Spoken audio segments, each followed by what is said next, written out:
Thank you very much for joining us here on Urban Debate on Mirror Now. I am Heena Gambhir. Are you a parent or have children in your house? Well, then tonight's Urban Debate is a must-watch for you. A famous quote by Priyank Kongoo, a human potential thought leader and international best-selling author, is every shortcut has a price usually greater than the reward. Well, we don't just take metaphorical shortcuts in life, we deploy them on road as well. And yes, with kids. Let me lay out a scene from an average Indian home in 2022. The child isn't eating his or her food, or there are guests at home and the kid is pushing for attention. Or in work from home scenario, the boss is online and the child immediately wants something. What's the response of parents? Not always, but each parent may have done it many a times. They take out their smartphones, hand it over to the kid to play some game, or turn on some rhymes or video the child is known to like. And magic, the child calms down. It's a few moments every parent must have experienced. Now this is where Priyank Kongoo quote comes in. The smartphone magic trick might be working as a quick fix for many or often, but this is a hazard warning. This could be the beginning of an addiction, an invisible endemic in our country. Minister of State for Electronics and IT Rajiv Chandrasekhar has told Parliament that as per a study, a whopping 23.80% of children use smartphones while they are in bed before going to sleep. Now, this bedtime habit gets worse with age.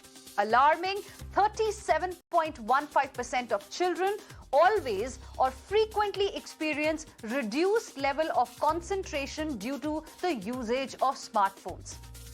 The minister quoted a study conducted by National Commission for Protection of Child Rights on effects of using mobile phones and other devices with internet accessibility by children.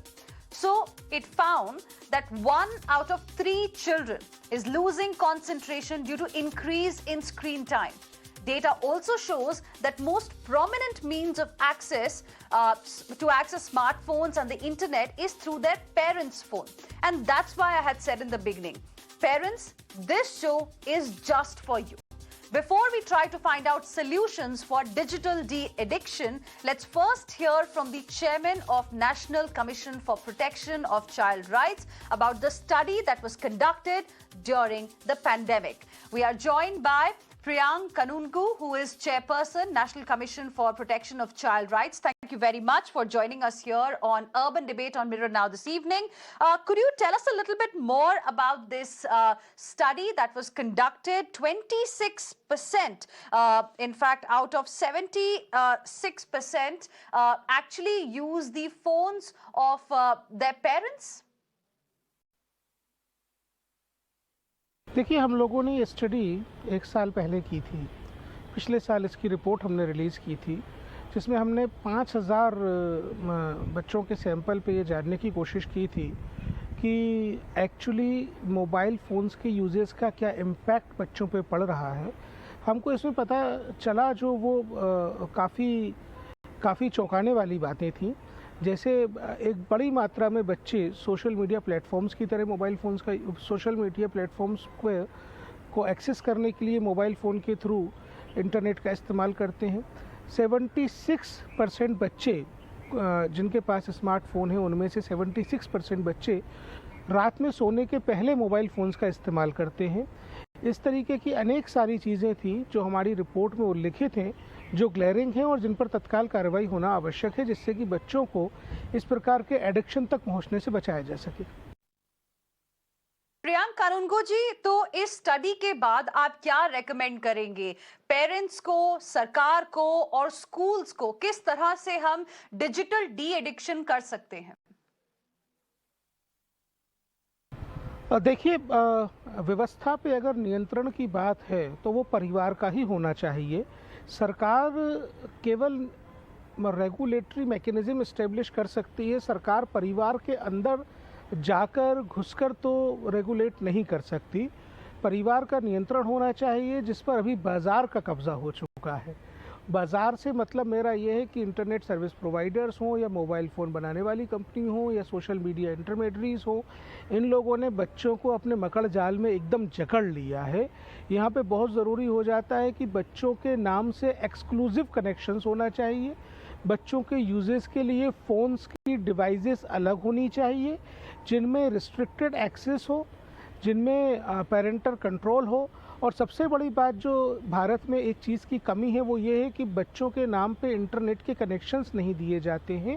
तो बच्चों के नाम पे connections हों जिनका daily uses का जो एक डेटा शीट हो वो पेरेंट्स तक पहुंचना चाहिए। अभी हम लोग ये कर रहे हैं कि पेरेंट्स के नाम के कनेक्शन ही बच्चे इस्तेमाल करते हैं। उनका पोर्नोग्राफिक कंटेंट तक अप्रोच है, उनका एडल्ट कंटेंट तक अप्रोच है। हमने ये भी पाया है कि मोबाइल फ़ोन्स के थ्रू इंटरनेट के बेजा इस्तेमाल के दौरान जब बच्चे सोशल मीडिया पर एक्टिव हैं तो इंस्टाग्राम, मैं तो नाम लेके यहाँ पे आपको बताना चाहता हूँ कि कुल इंटरनेट का इस्तेमाल और मोबाइल फ़ोन्स का इस्तेमाल करने वाले बच्चों में से 40% बच्चे जो हैं वो इंस्टाग्राम का इस्तेमाल कर रहे हैं और ये बहुत ख़तरनाक है, घातक है। वहाँ पे पीडोफाइल्स उपस्थित हैं, प्रोस्पेक्टिव रेपिस्ट उपस्थित हैं जो बच्चों का यौन शोषण करते हैं। हमने बीते दिनों में 2 बच्चों को ऐसा रेस्क्यू किया है जिनको इंस्टाग्राम के माध्यम से एल्यूर करके ट्रैफिक किया जा रहा था, बच्चों की तस्करी की जा रही थी और बच्चों को तो ये भी नहीं मालूम था कि ट्रैफिकर कौन है। तो ये बहुत ख़तरनाक है। हमने ऑनलाइन ट्रैफिकिंग का भी एक ट्रेंड हाल ही में पकड़ा है जिसमें बच्चे फिज़िकली कहीं नहीं जाते लेकिन उनके साथ ऑनलाइन सेक्सुअल एब्यूज़ किया जा रहा है। तो इस तरीके की कई सारी घातक चीज़ें हैं जिनमें बच्चों को फंसाया जा रहा है। तो इसके लिए सबसे ज़्यादा ज़रूरी ये हो जाता है कि सोशल मीडिया पे रिस्ट्रिक्टेड एक्सेस होना चाहिए, बच्चों के नाम से इंटरनेट कनेक्शंस एक्सक्लूसिव होना चाहिए। ये जो आपने सजेशन की बात की है जिसमें आप बोल रहे हैं कि जो डेटा यूजेज है वो बहुत ज़्यादा है, तो बच्चों के लिए अगर अलग से प्लान्स बनाए जाएं तो वो शायद काम कर सकते हैं। क्या इस तरह का सुझाव जो है आप सरकार को देने वाले हैं? डेफिनेटली हम लोगों ने प्राइमरीली ये सजेशंस अपने पार्लियामेंट की एडहॉक कमेटी को भी उपलब्ध कराए हैं। हमने ये सजेशंस अपने सरकार को भी दिए हैं और आगे चल के हम इन केसेस पर एक स्टडी करने की योजना में हैं और जैसे हमारे पास और डाटा इकट्ठा होता है और ज़्यादा केस स्टडीज़ आती हैं तो हम निश्चित रूप से सरकार के साथ इन बातों को उठाने वाले हैं। Now, we are also being told that Kerala is planning some sort of a digital de-addiction center. आपकी क्या राय है इसके बारे में? आपको लगता है कि ये मदद कर सकते हैं बच्चों के लिए, खास करके जिस तरह की अभी स्थिति बनी हुई है, स्मार्टफोन की एडिक्शन लगातार बढ़ती चली जा रही है? डेफिनेटली हमने अपनी इस रिपोर्ट को बनाते वक्त मदद भी ली है। हमने फॉर्मल और इनफॉर्मली बातचीत की है एम्स के।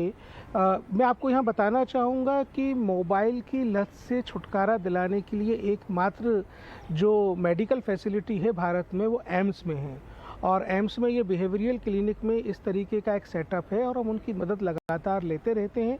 इस स्टडी के दौरान भी हमने उनसे फॉर्मल इनफॉर्मल बातचीत की है और ये बहुत ज़रूरी है कि इस तरीके की फैसिलिटीज़ क्रिएट की जाए। All right. Thank you very much, Priyank Kongoo, Chairperson, National Commission for Protection of Child Rights, for speaking with us here on Urban Debate on Mirror Now this evening. Let's now go across to my guest joining us on the broadcast on this big debate that we specifically have for parents across the country. We are joined by R. Chandrasekhar, former Secretary, Indian Department of Information Technology, former Secretary, Department of Telecommunications, Geetanjali Kumar, Child Counselor and Helpline Counselor, CBSE, Inakshi Ganguly, co-founder HAQ, Center for Child Rights, Meeta Sengupta, who is Education Strategy and Policy Advisor, also live with us on this particular debate. Thank you very much, all of you, for joining us here on Urban Debate on Mirror Now this evening. Meeta Sengupta, let me begin the discussion with you. So the IT Minister, citing a study, says that the smartphone trick isn't a smart thing to do. How concerned are you with the kind of data that has now been revealed and how the situation is currently? It is very concerning, and it's not a new situation. It's been around, addiction has been around for at least 5 years. We've been talking about this for a long time. The trouble is that we do not tend to actually address the root of the problem, which is about the lollipop world that is created online.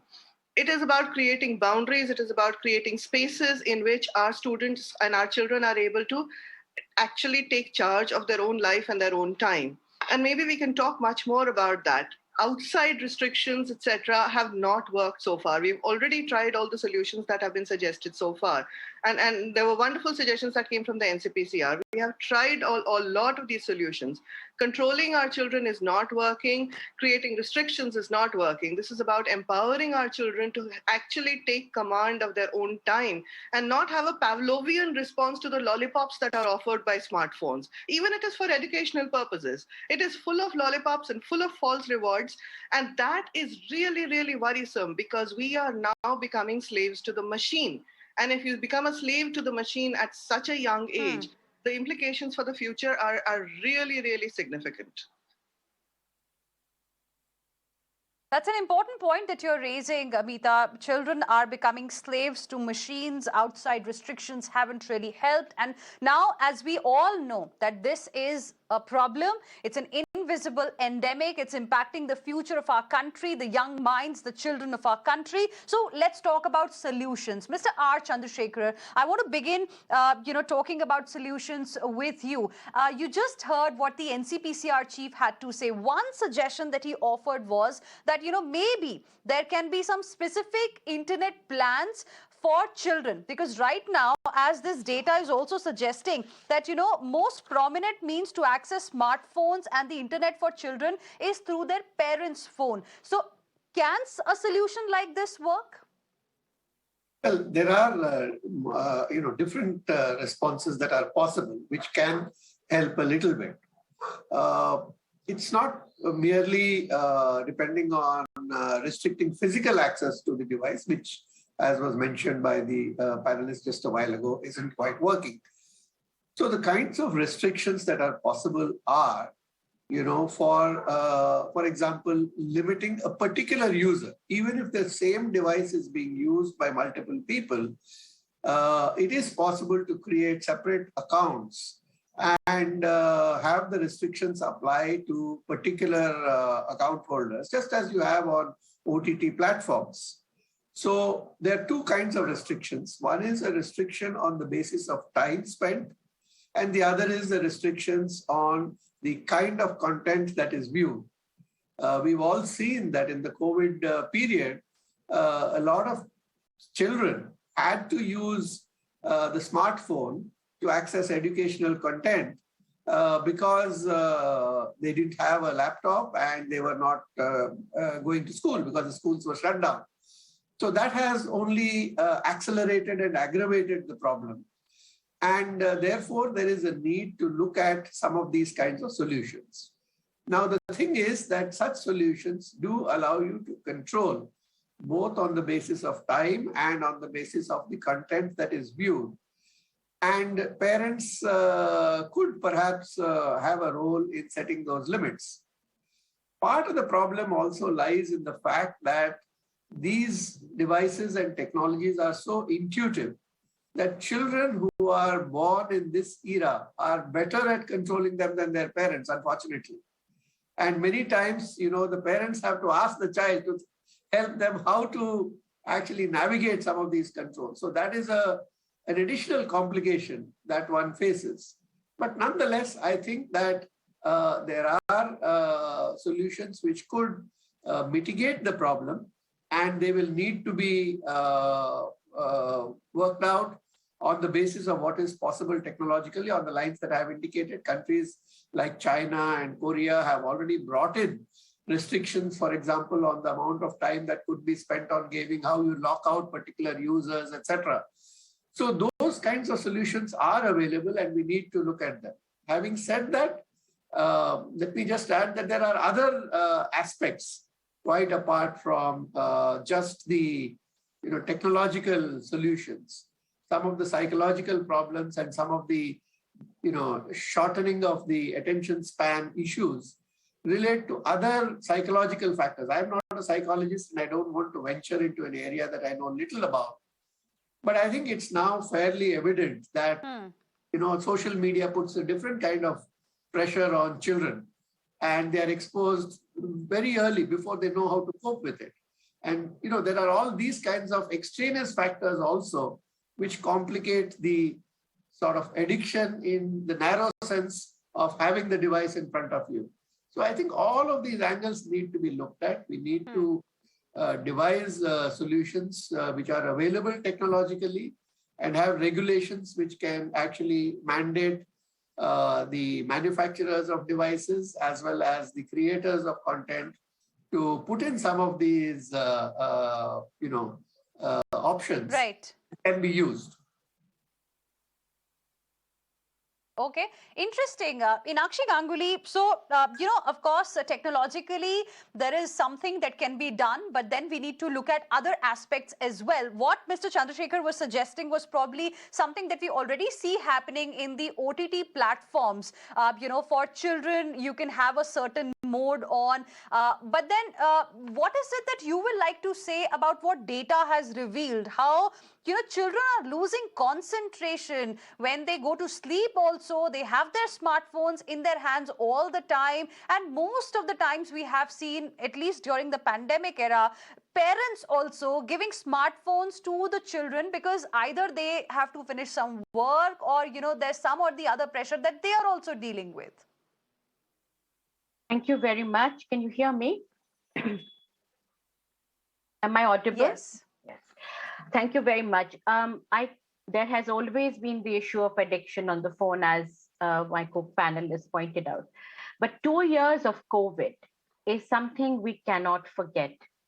2 years of COVID in which children had to depend on a gadget to do their homework, to do their examinations, to listen to their teachers, and mind you, have no interaction, only know that they have friends, but they never met their classmates.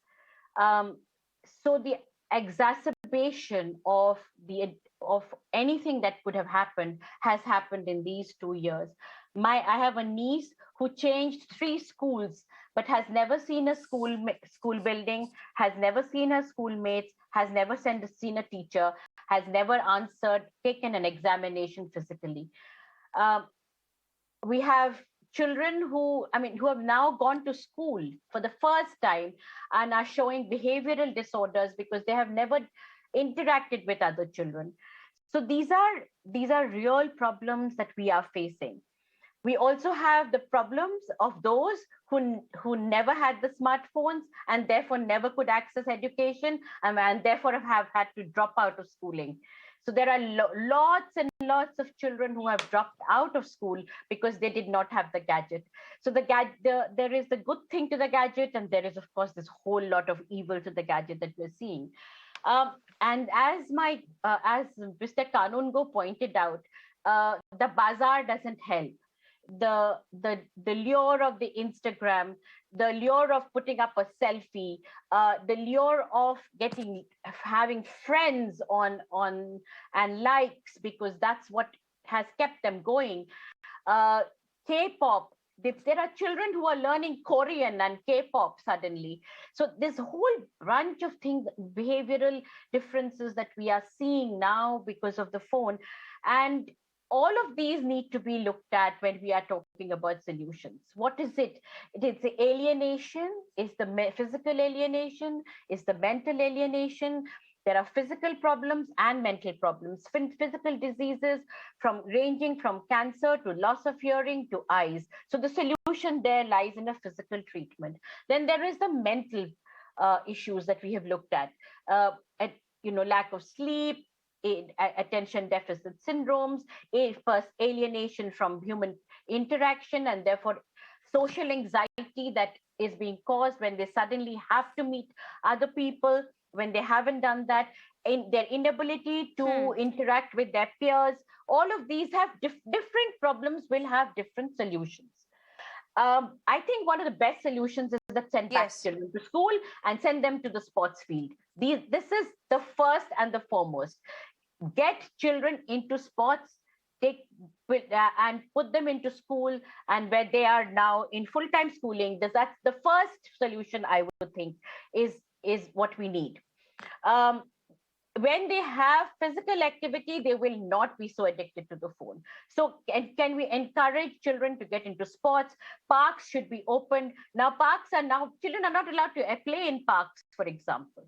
They are gardens now. So open them up, let them play there.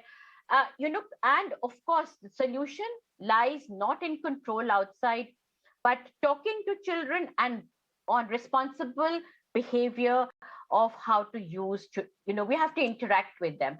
Giving them the phone as a toy was one solution. The second is, of course, engaging with young people and children on this matter, engaging with parents in this matter. The family and the children will together have to find a solution to this. And finally, if you're going to and the solution can only be found, I think, inside the home by the family. I think that's where it's all going to begin. One minute. The final nail in this whole coffin is that every day we are being sold education online on television, and I will not name them, but every day it's on. If you do not have online education, you're a loser. The children are being told. They are being told that they have to join some education platform or the other. What else did the children really have during 2 years of pandemic? It was only online education that was really helping them. Now, of course, the situation has changed, and that's why, yes, absolutely. And now, of course, that's the reason why we are focusing more on solutions. Yes. The entry of the market. Yes, that's an important point you raised. Let me also now go across to Gitanjali Kumar now. Yes, let me now go across to Gitanjali Kumar as well. So Gitanjali Kumar, the sense that we've got is that the gadget, this gadget has actually become the best friend of a child today in the country. And what we are seeing is that, from the age of 12 and 13, children have their own personal smartphones. Probably children below the age of 12 and 13 are depending upon the smartphones of their parents, but above 13 or 12, they have their own smartphones. What do we do for digital de-addiction?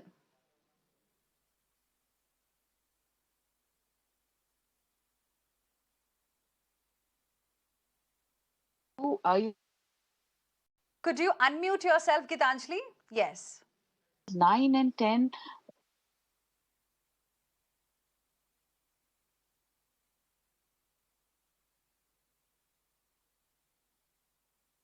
Go ahead.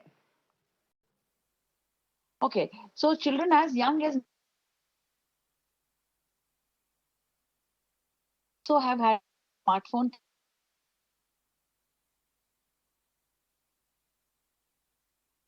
Okay, I think that's a bad network. We'll try and reconnect with Gitanjali and get her views as well. But if I take that question to you, Meeta Sengupta, now, as you were telling us that this issue has been there for last 5 years and things became really bad in the last 2 years. And now as schools have reopened, there's a lot that parents also need to do. What is it? What is going to be your set of solutions for parents specifically? For de-addiction, for this digital de-addiction? I completely agree with Inakshi that the solution lies in play. The solution lies in engagement. The solution lies in actually beating where online games win. Online games give us three things. One, they give the child an identity that is around them. They are creating identities online, an identity as a YouTuber, different IDs that you have on Instagram or on Twitter, etc. You are creating new forms of yourself, new shapes of yourself. You're able to explore and discover yourself. You're able to learn things seamlessly. That seamlessness doesn't exist in the real world. There's a lot of good that is also happening online, but any good beyond a certain point, too much of anything is bad. And today we're talking about the addiction where too much of it is happening. We need to be able to give that seamless, non-judgmental sense of play in the house, where we're engaging our minds in tactile ways, we are engaging our physicality, we are dancing, we're playing, we are running, we're generating the feel good that we get.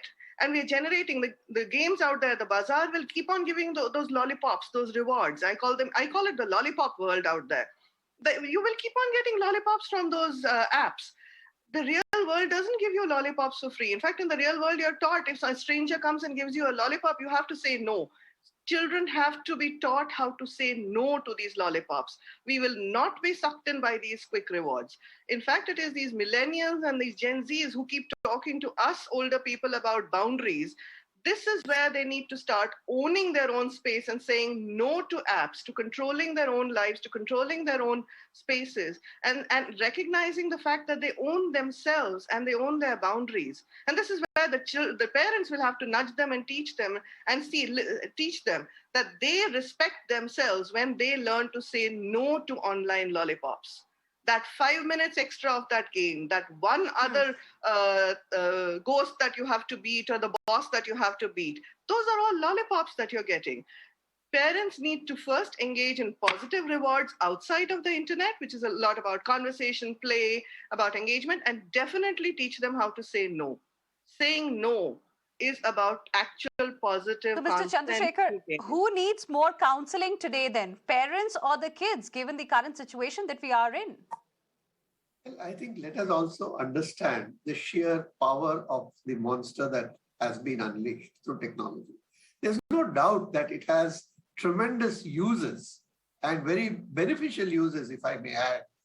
But like all technologies, along with the good comes a certain amount of bad, and wisdom lies in trying to use the good and leverage the good while avoiding the ill effects of technology. But what I specifically want to mention is the problem is a little more complicated, because a lot of these programs, whether it is educational, whether it is gaming, or whether it is something else, also, or even social media in particular, are driven by complex artificial intelligence algorithms, which are penetrating the mind of the individual who is using them and actually ensuring that the person is hooked. So in other words, we may be talking about de-addiction here, but the algorithms are actually promoting addiction in their own way, because we live in a consumption world. And the monetization depends on increasing consumption, whereas de-addiction is about decreasing that kind of consumption or limiting it to useful activity. So I think it is a little more complex. So coming to your question, about who is it that needs counseling? Clearly, it is the parents who need counseling. It is the parents who need to be given the tools to implement and enforce the guidelines which have been set, because you can't be sitting 24/7 with the child and watching what they are doing. There have to be some technology intermediated controls which are available, which the parents can use to control this kind of behavior. The fact is that this addiction is not only for children, it happens in adults also. We know that it's visible, whether it is gaming, whether it is social media, the kind of pressures which it puts on an individual's mind, especially given the way that all of these algorithms work. It is certainly a complex problem, but adults over a period of time develop some kind of defense mechanisms. The problem with children is that all of this is coming too fast in their growth trajectory.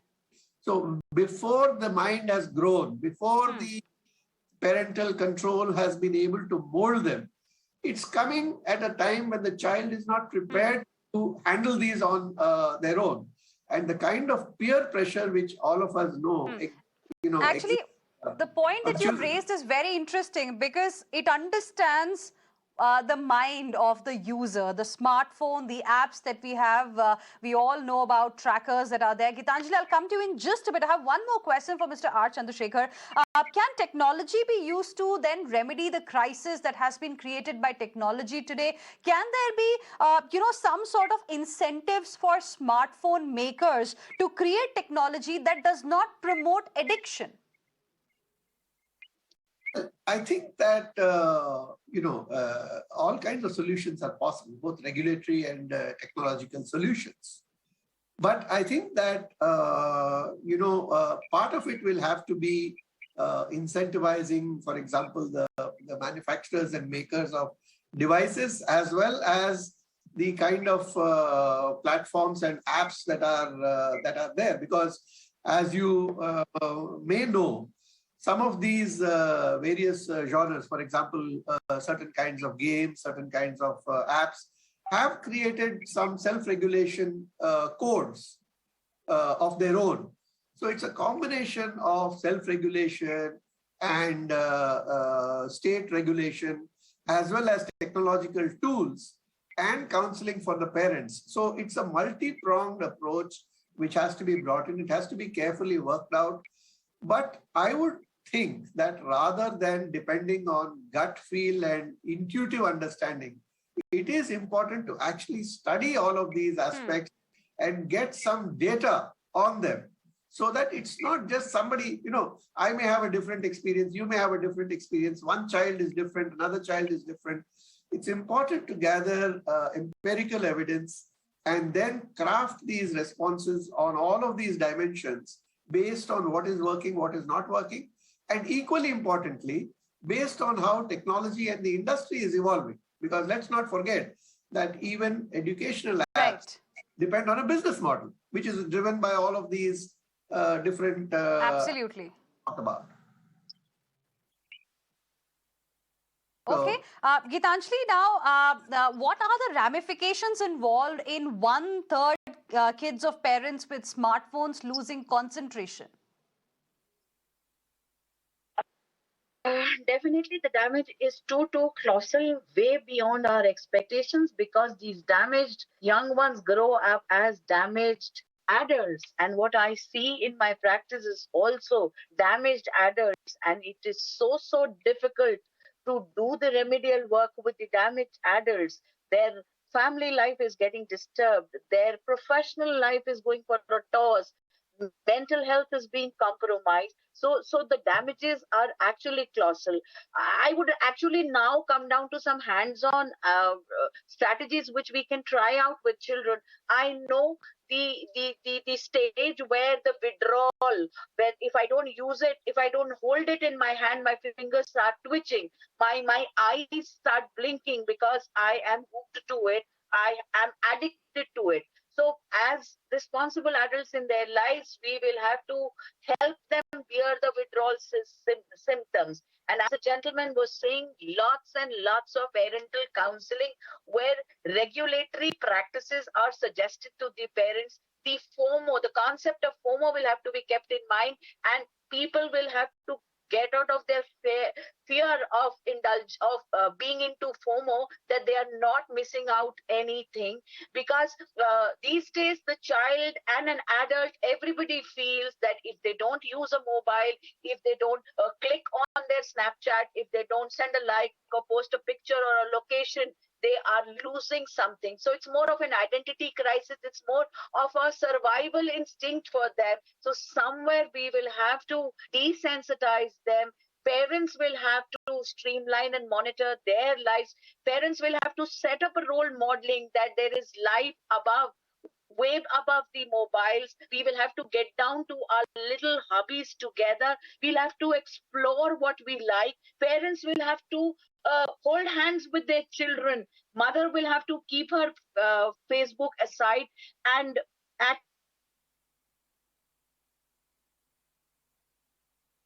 lots and lots of time together. Children, Yes. maybe we are able to cajole them and get them back into the system. The teenagers are actually going to rebel, and the teenagers are rebelling these days. I have a lot of rebellious teenagers coming to me for counseling, and the behavioral center at AIMS is helping. But everybody is not prepared. They are in a stage of denial also. But we'll have to frame certain rules with the help of our children. We'll have to make ourselves responsible and accountable for those rules. So we'll all have to plan that the family eats dinner together without any screen usage. There is 1 hour of no screen, nothing of this kind. We will have to indulge in a lot of mindful practices, but before that, we will also have to be mindful of our own struggles. So we will have to go easy with our child, because the child has to sit in the class and listen. Lot of brain gym exercises have to be practiced with children. Lot of concentration activities. I am holding lot of concentration activities for children coming to my center now for physical session. Right. So online classes, the edutech classes. See, Gitanjali, one more there are a question lot of before things I the go internet across to Inakshi again. Yes, Gitanjali, now India had 1.2 billion mobile subscribers in 2021, of which about 750 million were smartphone users. So if smartphone footprint is so large, how big is a problem are we staring at that we need to solve now? Because it's just not about children anymore, like you very rightly mentioned. You're seeing, troubled adults as well who are suffering, who are addicted to their smartphones. See, the problem is much above we can imagine. It's actually a nightmare. It's like a time bomb which is ticking. I feel that we are afraid of the nuclear bombs. We have this gadget bomb in our lives, and we are not doing anything about it. We actually will, everybody who's watching this show will have to rise up to the call that we have to keep these screens aside. We have our lives, and our lives are much more greater than these mobile usage. So as a family, as an individual, I will have to make my own start. There should not be any realistic plans. Let's start small, but let's have a consistent start, and let's continue with those little baby steps which I make. Okay, half an hour with the phone. This is like an obsession. It is not addiction, it's an obsession. I feel anxious. There are panic attacks if I don't see my phone for an hour. I really get into that anxious panic attacks. It makes me feel that my life is going topsy-turvy if my photograph has not had a like. So can you see the connect? It's a lifeline. The bottom line is charity begins begins at home, and in this case as well, the solutions will have to, come from homes only. You all have given us some very, very interesting and, simple solutions that parents can implement to help not just the children, but themselves as well. Inakshi Ganguly and Meeta, this question is for both of you.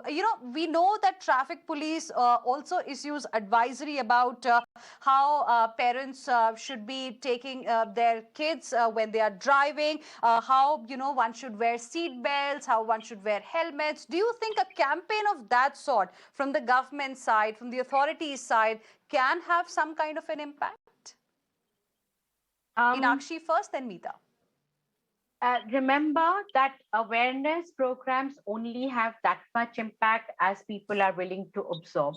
But yes, like you have a statutory warning, smoking is injurious for health. I think we could say too much phone usage is injurious for health too. But like the gentleman, my co-panelist said, that the approach is not one, it has to be multi-pronged, and we have to understand the gravity and the layers of the program. Like Dr. Gitanjali Kumar said, it's levels and levels and levels of issues that we are dealing with. Simple solutions can start with the family. Can we bring back reading together? Can we sit together and, as she said, eat lunch? Books, nobody buys books anymore because parents do not have the time to read to their children. Can we have playtime? I mean, we talked about sports. Can we go back to sports? I mean, those are doable things. And then, of course, there are the policy things and that we expect from others. But unless the parents themselves start to control their own phone addiction and their own FOMO, to look in and say, oh my God, who's on a message? The children are watching. The children emulate adult behavior. They see that every time they go to a restaurant, there's a picture taken. If the parents not send out silly good morning messages to 150 people, that's what they're watching and that's what they're emulating and that's what they're doing. So the adult behavior has to change before we talk about children. It's very, very important to lead by example. Okay. So yes, parental education, that means schools have to be involved. Educationists have to be involved and parent-teacher associations have to be involved. to But talk to parents about also how simultaneously need to lead by example here to help, the country solve this very, very and crucial finally we problem. need to Meeta talk to Sengupta, what children. is your view? Do you think absolutely. Meeta, the way traffic police use ads, to help the people in public interest, something like that, a campaign of that sort, can that be helpful? We do need a campaign, but it's not about mass campaigns. Just making announcements. Teenagers are not going to listen to this, nor are adults going to listen to that. This is literally about a million small Maybe steps. via influencers who teenagers actually listen to? Via influencers, but then influencers themselves are a part of the problem. So it's about going to a family dinner and all of us complimenting each other. Look how wonderful it was. We didn't even take a picture. Look at what a wonderful time we had. It's about reinforcing the rewards. It's about replacing those easy online lollipops, which are a shadow self, which are a virtual self with real rewards and real physical and little tiny wins. We need 1,000 wins every day where you're playing, you're turning around and saying, oh wow, what a wonderful time we had, and we even forgot to pick up our phone. That reinforces real life. Oh look, we actually achieved something, we created something beautiful, but we didn't need artificial yes rewards from others. We didn't need artificial validation from strangers to say how wonderful we are. It's this artificiality, this virtual world that we have created, that we've started to believe is a real reward for us. We have to fight that, and you can't fight that with diktats or grand campaigns. You can fight them with little habits. This is about habits of staying real. This is about reinforcing the real with little habits, 1,000 habits a day, 10% better a day, 1% better a day. It's a slow grind, but as we Inakshi and Gitanjali said, this is about consistently working at it. And it is only the grown-ups who can lead it, because children and teenagers, I mean, their brains haven't developed. Talk about the brainstem, the amygdala, the flight response. Their responses haven't developed till they're about 25. They do not have that impulse control yet. It is up to the grown-ups to lead this process, to nudge it, and of course, to go there first. If you want any change to happen, you have to go there first. That is leadership. So this is time for parent leadership. And parents, of course, cannot become leaders in this unless they have the tools and the techniques. They have some, I mean, what do I sit on the sofa and talk to about with my child? Parents have forgotten how to do that. So they need those trigger statements. They need a few games to be given to them. They need all those little incentives. And then the reward, maybe they need scripts. Maybe they need scenarios to play out. But parents definitely need a lot of help and support in understanding how they can build these 1,000 wins, 1,000 good habits. That's a good point you've made. Incremental change has to be brought in. Mr. Chandrasekhar, I want to give you the last word. How about making the child, as a messenger for change in a scenario like this, apart from all the other steps, all the other suggestions that, the guests have spoken about so far? Yes, I think children also need to be made the messengers, not just the recipient of the message. That's true. But we do also need to recognize, a while ago, there used to be a talk of latchkey kids who had to let themselves inside the house because the parents were both away when they returned from school. Now, even when the parents are sitting in the home, you have the iPad kids or whatever is the equivalent at a different economic level. So I think, to my mind, you can't set the clock back. You can't go back to the way things were before all of these gizmos were available. So you have to devise ways where you can find an equilibrium with them, which doesn't go completely off kilter, and the kind of balances which the other panelists had talked about, a set of do's and don'ts, a set of technology tools, a set of actions by the parents, a set of actions by the state as a regulator, a set of actions by the providers, app providers, by way of self-regulation in order not to cause greater harm to society. It is a combination of all of these which needs to be brought in play. And children themselves also need to sort of, become a part of this, like the ads which showed a child telling the father to switch off the car engine at the traffic light, not to waste fuel. Things like that, the equivalent of that in this sphere. So I think we need to co-opt a number of people and recognize that this is an enormous challenge. It's not a trivial challenge. I don't think that there are 1-minute solutions possible to this kind of a problem. It's important to understand all of these dimensions. There is a psychological dimension, not just the, not just the electronics or the software. So all of these elements, I think, need to be brought in to counter it. And a set of do's and don'ts, a set of technology tools, all of these have to come together. At the end of the day, we have to assume that parents want to control this problem for their children. And if they want it for their children, they have to find it for themselves. But so we have to empower parents to be able to do that. And I think that is a critical part of the whole solution and the approach. Absolutely. Every stakeholder needs to take notes, stand up and do their own bit, because this is something that we really need to focus on. Thank you very much, all of you. It was a wonderful discussion. We got a lot of solutions as well. Thank you very much for joining us here on Urban Debate on Mirror Now. And viewers, at one time when TV addiction grew, TV got named as Idiot Box. Now, smartphones are raising the specter of a threat to young minds. Wonder what should smartphones be called now? Please tell us what you feel on our Twitter handle at Mirror Now. We'll of course be waiting for your response as well on this one. With